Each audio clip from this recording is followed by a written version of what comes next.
It's Ruth here at Artful Stampin'. So today I've got a quick tip for you for using your Stamparatus to create a long border. I think part of the issue with the Stamparatus for doing something like that is that we've got a kind of a limited stamping space. So if we're wanting to create a long border across something, we have to move the cardstock. So I had this thought and I'm here to share it with you because I've got this issue of stamping across the top of this bag that I want to make. So I've already gone ahead and done all the score lines and punches to create my bag with the gift bag punch board. And so what I'd like to do is create a border across here, and I want the pattern to repeat. But this is too long for my Stamparatus, so this is what I'm going to do. I've already laid out the stamps in the design that I want them to go, and what I'm doing is, instead of putting the Stamparatus plate right in the corner at the top, I'm going to move it down one notch, and I'm going to pop the paper that I want to stamp in here. Actually, I think I want to move it up a little bit to that point there, or maybe I don't. No, I'm going to put it there.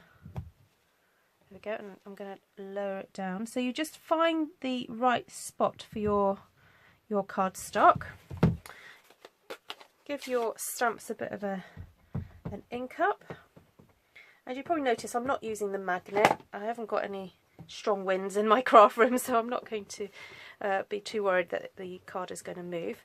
I'm going to stamp down and lift up, and then I'm going to remember that obviously I can actually see some of the ink of where I stamped before, so I kind of can guesstimate where I need to move my card to.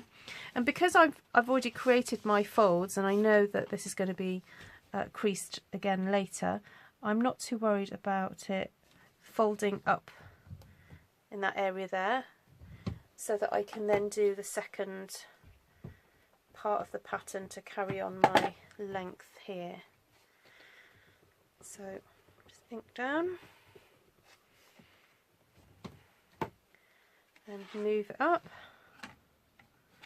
and again, because I'm going to be folding this later, I'm not too worried that that's folded up. Ink again, and stamp down. So you could use this technique with a stamp that perhaps was just one stamp but a bit longer, or how I've done it here. This is the perennial birthday stamp set that I quite like using small stamps like this to create my own custom stamp. And there we go, we've got all the pattern across the top of the bag, and all I need to do now is just fold it all up and form the bag. So I hope that was a helpful tip for you today. To kind of get more out of your Stamparatus, and what I've got to do now is assemble it, and I have that lovely design across the top of my gift bag. Right, take care for now, and I'll see you soon. Bye.